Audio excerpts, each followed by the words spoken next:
Hello বন্ধুরা, কেমন আছেন সবাই? আশা করছি ভালো আছেন। আমি আবার হাজির হয়েছি আপনাদের সামনে একটি নতুন রেসিপি নিয়ে। আজকে রেসিপি হচ্ছে আমের আচার। নতুন বছরের নতুন আমের আচার নিয়ে আজকে আমার এই ভিডিও।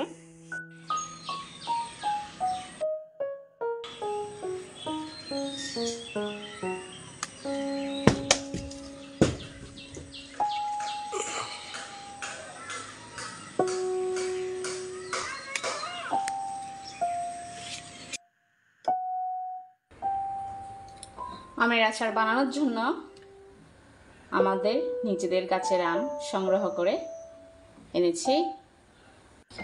আমের আচার বানানোর জন্য প্রথমে আমগুলোকে কাটতে হবে।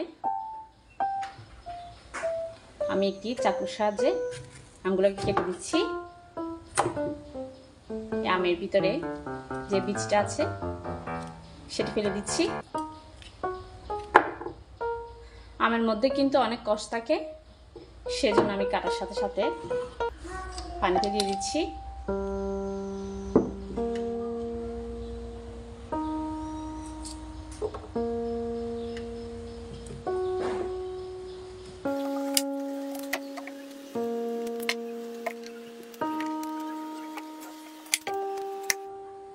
এখানে কিন্তু আমি বাকলগুলো ফেলে দিচ্ছি না।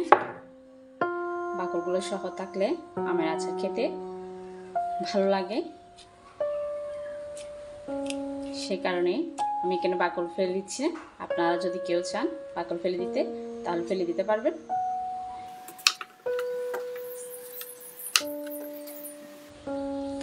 আমের আচার বানানোর জন্য সব আম কেটে ধুয়ে পরিষ্কার করে নিয়েছি, পানি ঝরিয়ে নিয়েছি। এবার একটি ডালার মধ্যে আমি সব আমগুলা দিয়ে কাটা আমগুলা দিয়ে দিচ্ছি।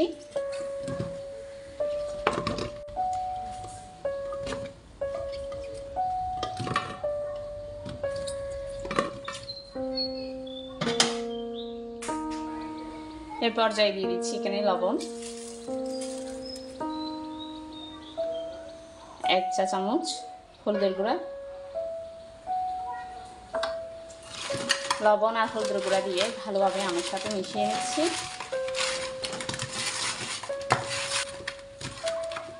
সব আমের মধ্যে লবণ আর হলুদ মেশানো হয়ে গিয়েছে। এবার আমি সারা দিনের জন্য এগুলোকে রোদে দিব।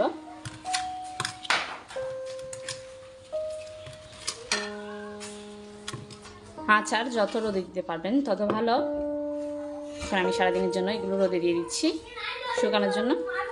আচার বানানোর জন্য যে আমটি আমি রোদে শুকাতে দিয়েছিলাম, 7 দিন রোদে শুকিয়ে এখন নিয়ে এসেছি আচার বানানোর জন্য। আমটি শুকিয়ে এরকম হয়েছে। আমের আচার বানানোর জন্য প্রথমে চুলায় একটি হাঁড়ি বসিয়ে পরিমাণ মতো তেল দিয়ে দিয়েছি। এখানে আমি 1 কাপের মতো তেল দিয়েছি। এরপরে দিয়ে দিচ্ছি 2টো তেজপাতা, ফ্লেভারের জন্য কিছু গোটা গরম মশলা দিয়ে নিয়েছি এখানে। এরপর দিয়ে দিচ্ছি 4টে গোটা শুকনো মরিচ।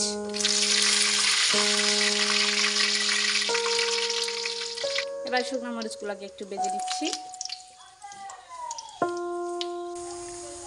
একটু ভেজে দিয়ে দিচ্ছি রসুন বাটা দিয়ে দিচ্ছি 2 চামচের মতো।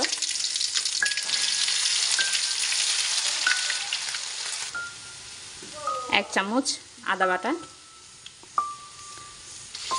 বাটা দিয়ে একটু নেড়ে চেড়ে নিচ্ছি। এরপর দিয়ে দিচ্ছি 1 চা চামচ পাঁচফোড়ন,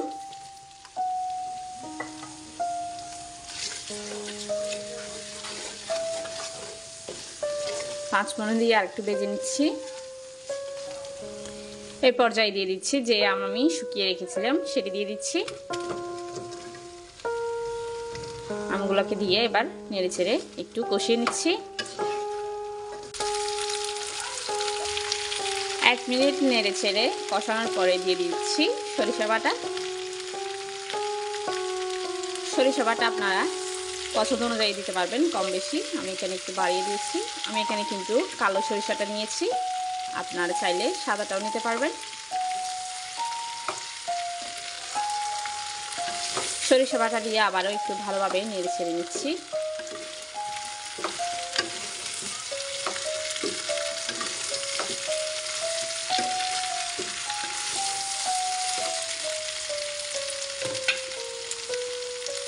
এরপর দিয়ে দিচ্ছি কালারের জন্য সামান্য হলুদ আর মরিচের গুঁড়া। এরপর দিয়ে দিচ্ছি এখানে 1 চা চামচ ধনে গুঁড়া।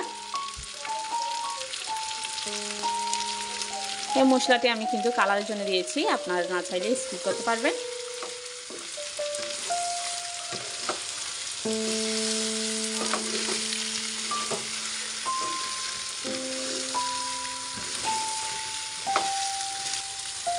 এখন দিয়ে দিচ্ছি আখের গুড়।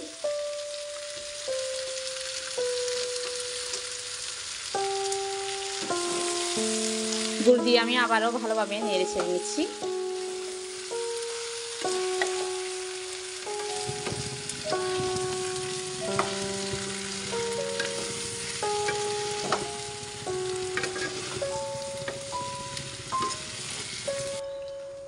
গুড় দিয়ে কিছুক্ষণ নেড়ে ছেড়ে রান্না করার পর দেখতে পাচ্ছেন আপনারা গুড় গলে গিয়েছে। গুড় গলে পানি পানি ভাপ চলে এসছে। এই ভাপের মধ্যে কিন্তু আমি আম সিদ্ধ করে নিব।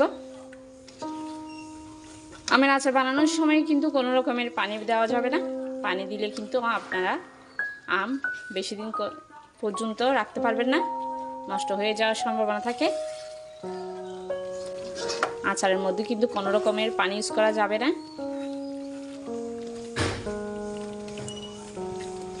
চুলার জাল মিডিয়ামে রেখে এখন আমি আমগুলাকে সিদ্ধ করে নিচ্ছি। এরপর দিয়ে দিচ্ছি এখানে 1 চামচ বিট লবণ। বিট লবণ দিলে কিন্তু আচারের মধ্যে আলাদা একটি স্বাদ আসে। এরপর দিয়ে দিচ্ছি গোটা শুকনো মরিচের গুঁড়া। ঝাল এবং মিষ্টি আপনারা আপনাদের পছন্দ অনুযায়ী দিবেন, বাড়িয়ে কমিয়ে নিতে পারবেন আপনারা ঝাল আর মিষ্টি। চুলার জাল মিডিয়ামে রেখে আমি আরও 2 মিনিট রান্না করে নিয়েছি। চুলার জাল কিন্তু বাড়িয়ে দিতে যাবেন না, চুলার জাল কিন্তু বাড়িয়ে দিলে হাঁড়ির তলাতে লেগে যাওয়ার সম্ভাবনা থাকে। যদি লেগে যায় আচার খেতে ভালো লাগবে না। চুলার জাল মিডিয়ামে রেখে কিন্তু রান্না করে নিতে হবে। এ পর্যায়ে দিয়ে দিচ্ছি 6টি রসুনের কোয়া দিয়ে দিচ্ছি এখানে। তারপর দিয়ে দিচ্ছি ভিনেগার অথবা সিলিকা।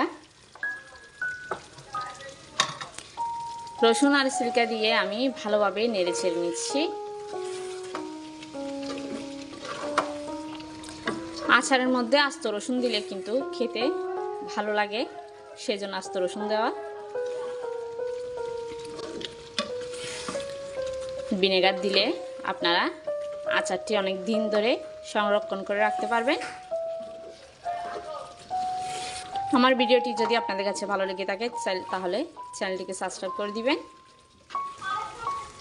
আচারটিকে কিছুক্ষণ নেড়ে ছেড়ে রান্না করার পরে আচারটি হয়ে এসছে। ঘনত্বটা ঠিক এরকম থাকবে। পর্যায়ে আমি চুলাটি বন্ধ করে দিয়েছি। এখন আমাদের আচার কমপ্লিট। এখন আমাদের আমের আচার পরিবেশন করার জন্য প্রস্তুত। আশা করছি আমার ভিডিওটি আপনার কাছে ভালো লেগেছে। যদি ভালো লেগে থাকে তাহলে চ্যানেলটিকে সাবস্ক্রাইব করে লাইক দিয়ে পাশে থাকবেন। দেখা হবে আরেকটি নতুন রেসিপি নিয়ে। ততক্ষণ পর্যন্ত ভালো থাকবেন, সুস্থ থাকবেন। হ্যালো বন্ধুরা, কেমন আছেন সবাই? আশা করছি ভালো আছেন। আমি আবার হাজির হয়েছি আপনাদের সামনে আরেকটি নতুন রেসিপি নিয়ে। আজকের রেসিপি হচ্ছে মাছের তেল। আমরা অনেকে মাছের তেল পছন্দ করি না। আজকে আমার রেসিপিটি ফলো করলে আপনারা যারা মাছের তেল পছন্দ করেন না তাদেরও অনেক পছন্দ হবে। মাছের তেল রান্না করার জন্য এখানে আমি মাছের তেল নিয়েছি। এগুলো ভালোভাবে ধুয়ে পরিষ্কার করে নিয়েছিলাম।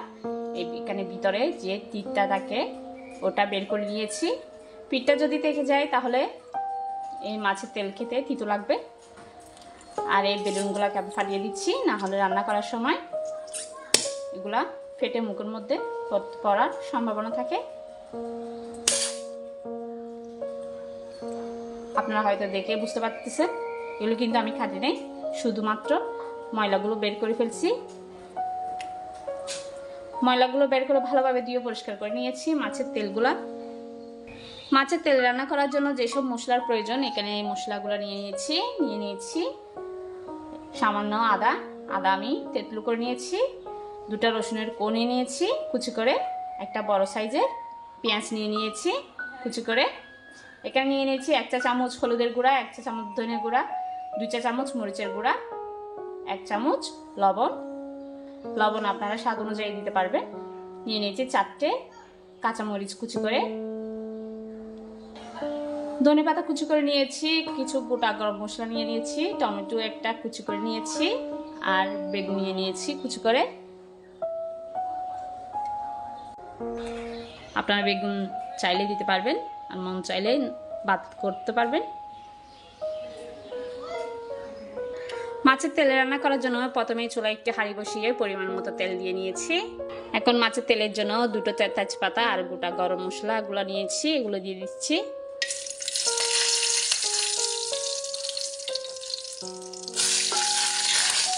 দিয়ে একটু নেড়ে ছেড়ে দিয়ে দিচ্ছি আদা, রসুন, পেঁয়াজ।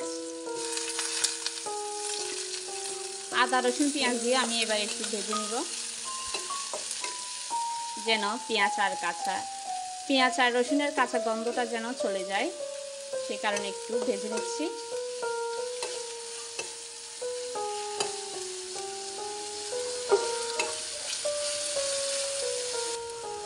আমি পেঁয়াজ আর আদা রসুন ভালোভাবে একটু নেড়ে ছেড়ে ভেজে নিয়েছি লালচে করে, দেখে হয়তো বুঝতে পারতেছেন। এরপরে এখানে দিয়ে দিচ্ছি মরিচ, হলুদ আর মশলা, লবণ।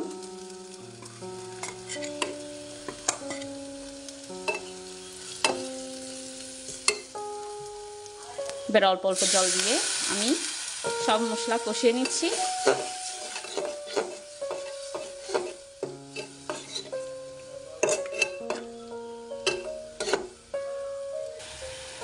সব মশলা ভালোভাবে 2 মিনিট কষিয়ে নিয়েছি। কষানোর পরে দিয়ে দিচ্ছি বেগুন আর টমেটো। বেগুন আর টমেটো দিয়ে আমি ভালোভাবে আরেকবার কষিয়ে নিব।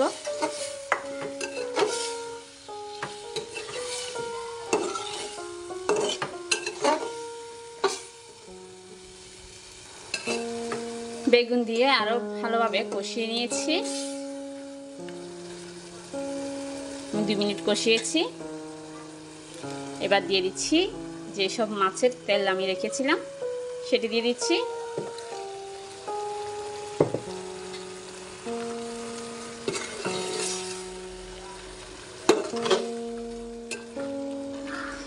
যারা এখনো আমার চ্যানেলটিকে সাবস্ক্রাইব করেননি প্লিজ একটু সাবস্ক্রাইব করে দিবেন।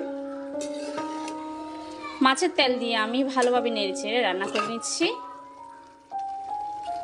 এই পর্যায়ে আমি আর কিন্তু জল দিব না, জল বেরিয়ে যাবে। আমি ঢাকনা দিয়ে আরো 3 মিনিট রান্না করে নিয়েছি। দেখতে পাচ্ছেন মাছের তেল হয়ে এসছে। এই পর্যায়ে দিয়ে দিব যে কাঁচামরিচ আমি ফালা করে রেখেছিলাম সেটি দিয়ে দিচ্ছি।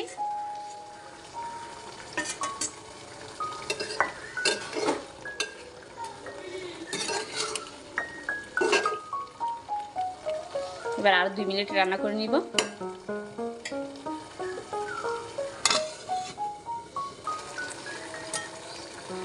এখন আমাদের মাছের তেল রান্না হয়ে গিয়েছে। এই পর্যায়ে দিয়ে দিচ্ছি ধনেপাতা কুচি,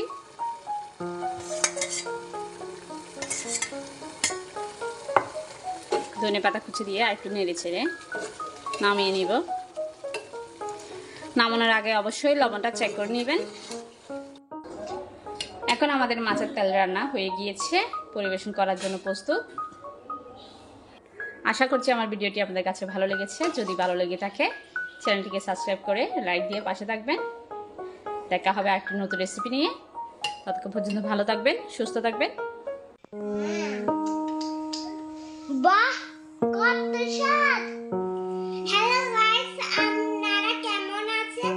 আজকে আমি বানাবো যে আইসক্রিম, মহাব্বতের শরবতি আইসক্রিম। তারপর আমি নারকেলগুলো 6টার মধ্যে ভাগ করে দিয়ে দিব। তারপর আইসক্রিমগুলো এখানে ঢেলে দিব। এখন আমি দিতে চলেছি।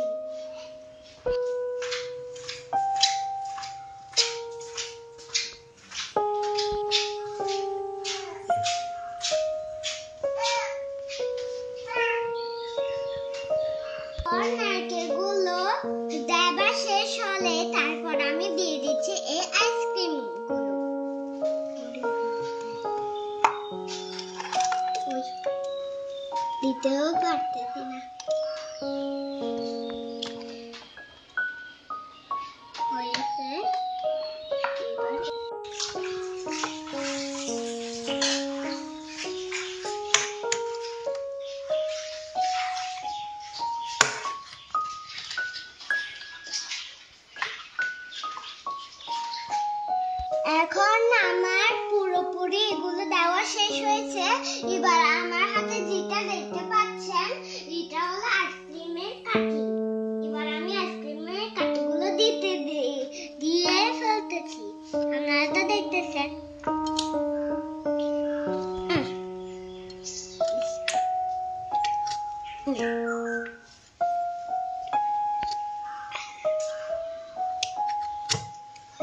এবার আমি এটা ফ্রিজে রেখে দিতে চলেছি। গাইস, এখন আমি এটা খুলতে চলেছি। এই তো খুলে ফেলছি। এবার আমি এটা এখানে দিয়ে দিচ্ছি। একটু পর এটা ঠান্ডা হয়ে যাবে। গাইস, আমি যে আইসক্রিমটা বানাইছিলাম সেটা যে আমি এখানে রেখেছিলাম ফ্রিজে, সেটা এখন আমি নিব। ওই ওরে বাপরে।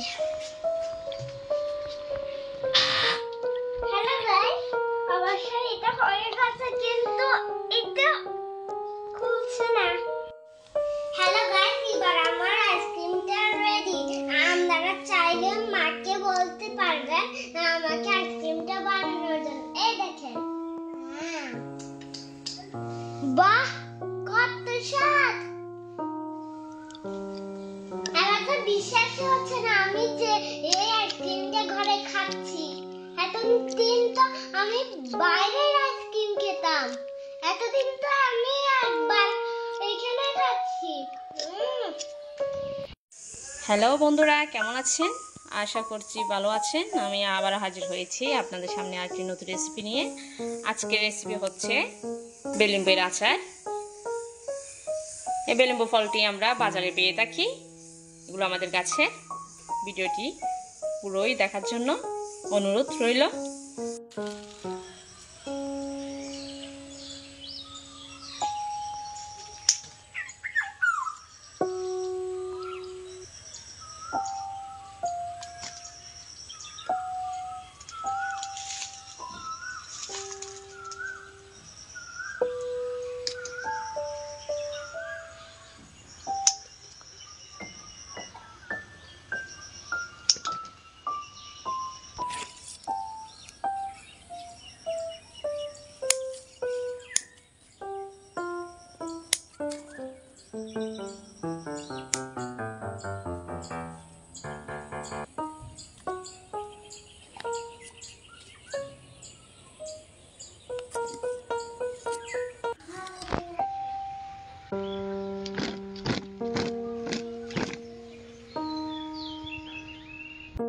বেলুম্বার আচার বানানোর জন্য এখানে বেলুম্বা নিয়ে নিয়েছি। ঘরের গাছে বেলুম্বা আমাদের। বেলুম্বা কিন্তু বাজারেও পাওয়া যায়। এই বেলুম্বা ফল কিন্তু একদম কামরাঙার মতো অথবা স্টার ফ্রুটের মতো। এই ফলটা একদম টক। আজকে আমি এই টক ফলটা দিয়ে টক মিষ্টি আচার বানাবো। প্রথমে আচার বানানোর জন্য বেলুম্বাগুলোকে কেটে নিচ্ছি। কেটে এভাবে দাগ দিয়ে দিব যেন সব মশলা ঢুকে যায়। আপনারা চাইলে ফালাও করতে পারবেন, আমি ফালা করব না, এভাবে দাগ টেনে দিচ্ছি। একটি চাকুর সাহায্যে আমি এভাবে সব বেলুম্বাকে দাগ টেনে দিব।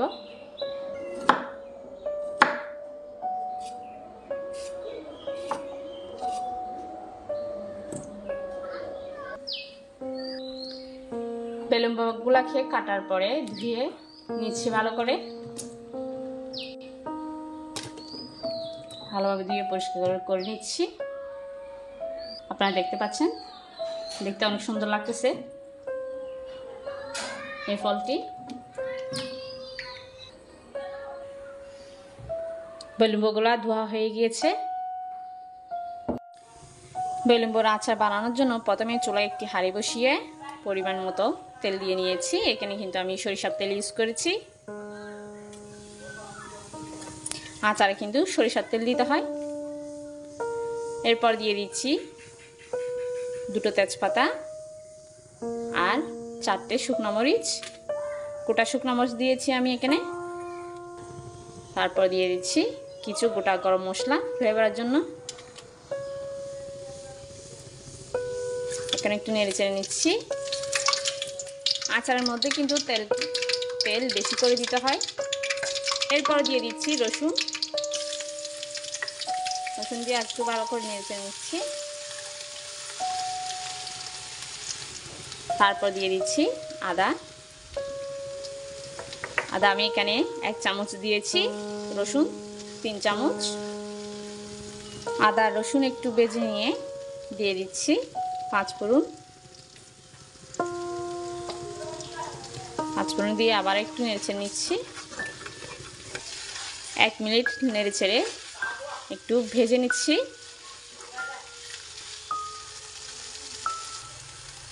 এরপর দিয়ে দিচ্ছি গুড়।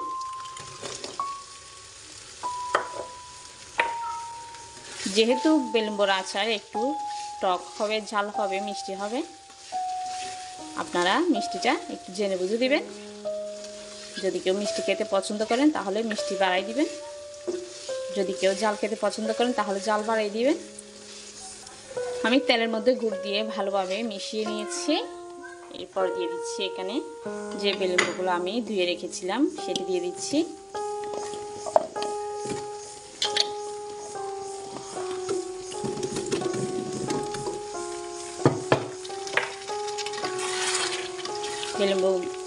বেলুন দিয়ে এবার আমি নেড়ে চেড়ে ভালোভাবে মিশিয়ে নিচ্ছি।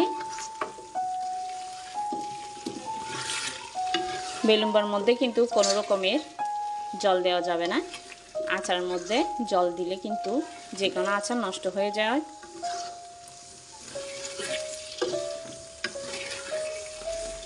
এই গুড়ের মধ্যে এখন বেলুনগুলো সিদ্ধ হয়ে যাবে। আমি চুলার জাল মিডিয়ামে রেখে বেলুনগুলোকে সিদ্ধ করে নিচ্ছি। 2 মিনিট নেড়ে চেড়ে রান্না করার পরে বেলুন সিদ্ধ হয়ে এসছে, আপনাদেরকে দেখাচ্ছি।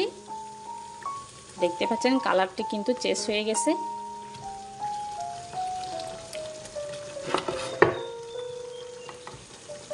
এরপর এখানে 2 চা চামচের মতো দিয়ে দিলাম সরিষা বাটা দিয়ে আবার নেড়ে চেড়ে ভালোভাবে মিশিয়ে নিচ্ছি। এরপর দিয়ে দিচ্ছি বিট লবণ। যে কোনো আচারে কিন্তু বিট লবণ দিলে আচারের স্বাদ অনেক বেড়ে যায়।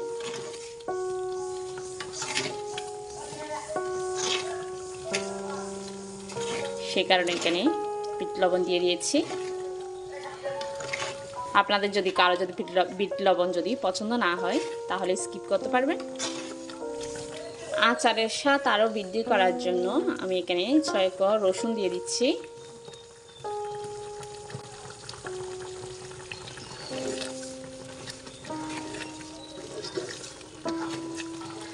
আপনারা যদি আমার চ্যানেলে নতুন হয়ে থাকেন তাহলে প্লিজ আমার চ্যানেলটিকে সাবস্ক্রাইব করে দিবেন। আচারটিকে ভালোভাবে নেড়ে ছেড়ে আরও 5 মিনিট রান্না করে নিব। আরও 5 মিনিট রান্না করার পরে বেলুন বড়া আচার হয়ে গিয়েছে।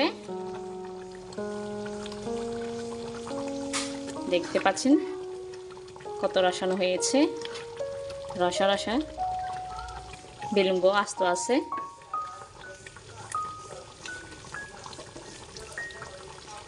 হ্যাঁ, বেলুন বড়া আচার দেখতে যত সুন্দর লাগছে খেতেও কিন্তু ওরকম মজা। আপনারা যারা বেলুন পছন্দ করেন না তারাও পছন্দ করবে। এই পর্যায়ে দিয়ে দিচ্ছি ভিনেগার 1 চামচ। ভিনেগার দেওয়ার ফলে কিন্তু অনেক দিন ধরে আচার সংরক্ষণ করে রাখতে পারবেন, সে কারণে এখানে ভিনেগার দিয়ে দিয়েছি। এখন আমাদের বেলুন বড়া আচার হয়ে গিয়েছে, পরিবেশন করার জন্য প্রস্তুত। আজকে আমার এই বেলুন বড়া আচারের রেসিপি যদি আপনাদের কাছে ভালো লেগে থাকে তাহলে চ্যানেলটিকে সাবস্ক্রাইব করে লাইক দিয়ে পাশে থাকবেন। দেখা হবে আরেকটি নতুন রেসিপি নিয়ে। ততক্ষণ পর্যন্ত ভালো থাকবেন, সুস্থ থাকবেন। হ্যালো বন্ধুরা, কেমন আছেন? আশা করছি ভালো আছেন। আমি আবারও হাজির হয়েছি আপনাদের সামনে আরেকটি নতুন রেসিপি নিয়ে। আজকের রেসিপি হচ্ছে কাঁচা আমের ভর্তা। এই রেসিপিটি সম্পূর্ণ দেখার জন্য আপনাদের কাছে অনুরোধ রইল।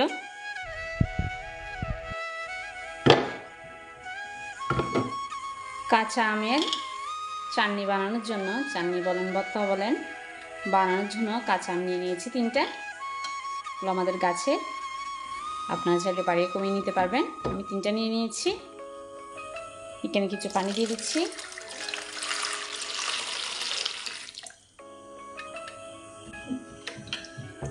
এরপর একটি চাকুর সাহায্যে বাকলগুলোকে ছাড়িয়ে দিচ্ছি।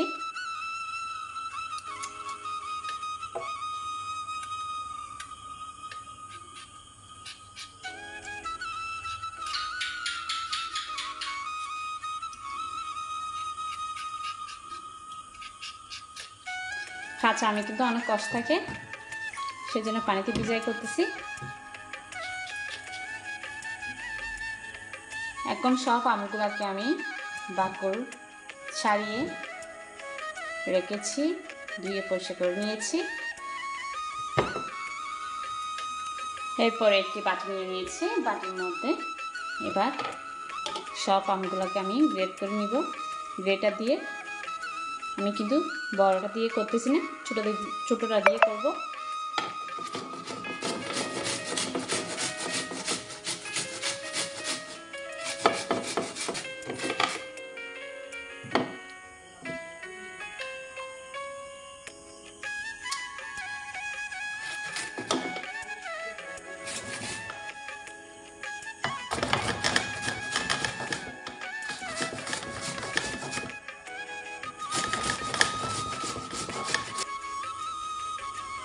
এখন আমাদের সব আম গ্রেড করা হয়ে গিয়েছে। সব আম আমি গ্রেড করে নিয়েছি। আপনারা হয়তো দেখে বুঝতে পারতেছেন কীরকম হয়েছে। এখন গ্রেড করা আমের মধ্যে দিয়ে দিচ্ছি লবণ আর বিট লবণ, স্বাদ মতো দিয়ে দিচ্ছি। আপনারা আপনাদের স্বাদ মতো দিয়ে নেবেন। এরপরে দিয়ে দিচ্ছি 2টো কাঁচামরিচ কুচি করে নিয়েছি। গুড় নিয়ে নিয়েছি, এখানে নিয়ে নিয়েছি চিনি। মিষ্টিটা আপনারা আপনাদের স্বাদ অনুযায়ী দিবেন, বাড়িয়ে কমিয়ে নিতে পারবেন। কারো যদি টক খেতে ইচ্ছে করে তাহলে মিষ্টি না দিলেও চলবে। এখানে নিয়ে নিয়েছি শুকনো মরিচ ভাঙা, সেটিকে দিয়ে দিচ্ছি। গোটা শুকনো মরিচকে আমি ভেঙে কুচি করে গুঁড়ো করে নিয়েছি। এবার সমস্ত কিছু মিক্স করে নিচ্ছি। সব উপকরণ আমি মিক্স করে নিচ্ছি। এখানে অল্প সরিষার তেল দিয়ে নিচ্ছি। এখন যেহেতু কাঁচা আমের সিজন, আপনারা বাড়িতে এইভাবে বানিয়ে ঝটপট খেয়ে নেবেন, দেখবেন অনেক দারুণ হয়েছে, খেতে অনেক মজা। আমার ভিডিওটি যদি আপনার কাছে ভালো লাগে তাহলে চ্যানেলটিকে সাবস্ক্রাইব করে লাইক দিয়ে পাশে থাকবেন। এখন আমার সমস্ত উপকরণ আমের সাথে মিশানো হয়ে গিয়েছে। এখন আমাদের কাঁচা আমের ভর্তা হয়ে গিয়েছে একদম কম সময়ের মধ্যে। কিভাবে টক মিষ্টি ঝাল ঝাল কাঁচা আমের ভর্তা খেতে পারবেন সেই রেসিপিটা আমি আপনাদের সাথে শেয়ার করেছি। আশা করছি আমার ভিডিওটি আপনার কাছে ভালো লেগেছে। যদি ভালো লেগে থাকে চ্যানেলটিকে সাবস্ক্রাইব করে লাইক দিয়ে পাশে থাকবেন। দেখা হবে আরেকটি নতুন রেসিপি নিয়ে। ততক্ষণ পর্যন্ত ভালো থাকবেন, সুস্থ থাকবেন। হ্যালো বন্ধুরা, কেমন আছেন? আশা করছি ভালো আছেন। আমি আবার হাজির হয়েছি আপনাদের সামনে আরেকটি নতুন রেসিপি নিয়ে। আজকের রেসিপি হচ্ছে বাদামের আচার। আমার মনে হয় এই বাদামটি কখনো কেউ আচার বানিয়ে দেখায়নি অথবা খায়নি। আশা করছি আপনাদের কাছে ভালো লাগবে এই বাদামের রেসিপি।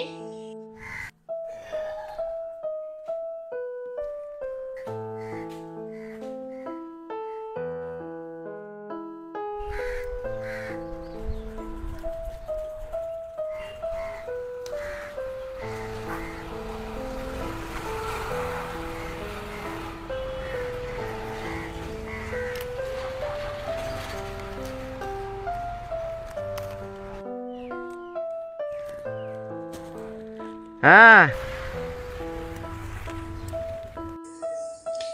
বাদামের আচার বানানোর জন্য প্রথমে আমি এখানে বাদাম নিয়ে নিয়েছি, গাছ থেকে সংগ্রহ করে, দেখতে পাচ্ছেন। এখন এই বাদামগুলোকে একটি চাকুর সাহায্যে কেটে নিচ্ছি।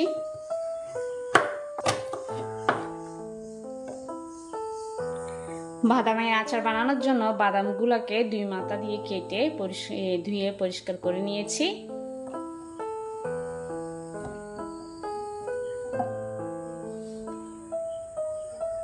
আপনাদেরকে ভালোভাবে দেখাচ্ছি।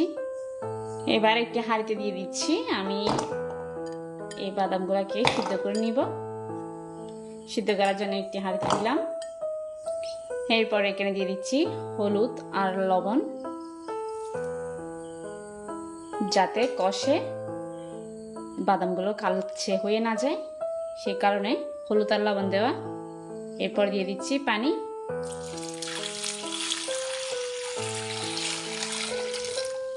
এই পানির মধ্যে আমি বাদামগুলোকে সিদ্ধ করে নিচ্ছি। যে বাদামটি আমি সিদ্ধ করার জন্য চুলায় বসিয়ে দিয়েছিলাম, এখন সিদ্ধ হয়ে গিয়েছে। দেখতে পাচ্ছেন হলুদ দেওয়ার কারণে কালারটি কত সুন্দর এসছে। এই পর্যায়ে আমি চুলাটা বন্ধ করে যে বাদামটি আমি সিদ্ধ করেছি সেটি পানি থেকে তুলে নিচ্ছি।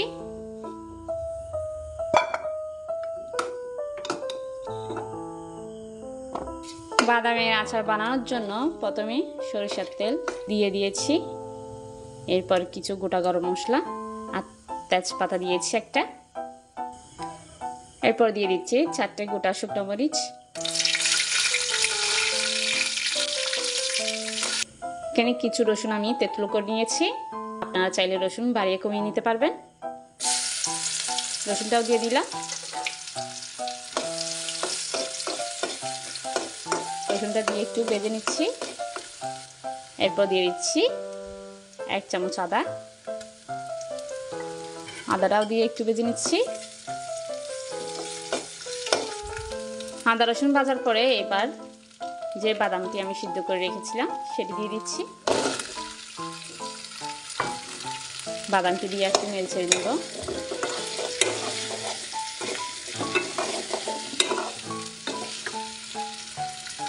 এখানে দিয়ে দিচ্ছি 1 চামচ লবণ, 5টি গোটা রসুন। লবণ আর রসুন দিয়ে একটু নেড়ে ছেড়ে নিব। এখানে নিয়ে নিচ্ছি 2 চা চামচ সরিষা বাটা। আপনারা চাইলে বাড়িয়ে কমিয়ে নিতে পারবেন। আমি কালো সরিষাটা নিয়েছি, আপনারা চাইলে সাদাটাও নিতে পারবেন।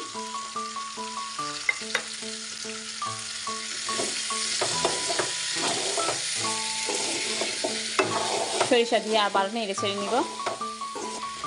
সরিষা দিয়ে নেড়ে ছেড়ে নেওয়ার পরে এখানে দিয়ে দিচ্ছি গুড়।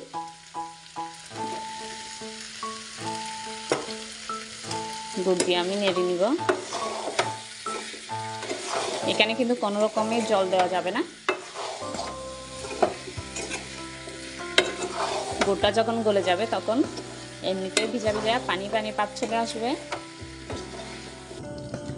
গুড় দিয়ে কিছুক্ষণ নেড়ে চেড়ে রান্না করার পরে দেখতে পাচ্ছেন এই গুড়টা গলে গিয়েছে, একদম মাখো মাখো হয়ে গিয়েছে। এই পর্যায়ে আমি দিয়ে দিচ্ছি ভিনেগার 1 টেবিল চামচ। ভিনেগার দেওয়ার পরে আচারটি ভালোভাবে নেড়ে ছেড়ে নিচ্ছি। ভিনেগার দেওয়ার ফলে আচারটি অনেকদিন ধরে সংরক্ষণ করে রাখতে পারবেন। এবার একটু রান্না করে নিচ্ছি। ভিনেগার দিয়ে 1 মিনিট রান্না করে নিয়েছি। এখন আমাদের আচারটা হয়ে গিয়েছে। এই পর্যায়ে চুলাটি বন্ধ করে দিচ্ছি। আমি জানি না আপনারা এই বাদামটি কখনো খেয়েছেন নাকি, অথবা এই বাদামের আচার। যদি কেউ এই বাদাম না খেয়ে থাকেন তাহলে আমার রেসিপিটা ফলো করবেন। ফলো করে আচার বানিয়ে দেখবেন এই বাদামে। খেতে কিন্তু অসম্ভব মজার হয়েছে। আশা করছি আমার বাদামের আচারের রেসিপিটা আপনাদের কাছে ভালো লেগেছে। যদি ভালো লেগে থাকে তাহলে চ্যানেলটিকে সাবস্ক্রাইব করে লাইক দিয়ে পাশে থাকবেন। দেখা হবে আরেকটি নতুন রেসিপি।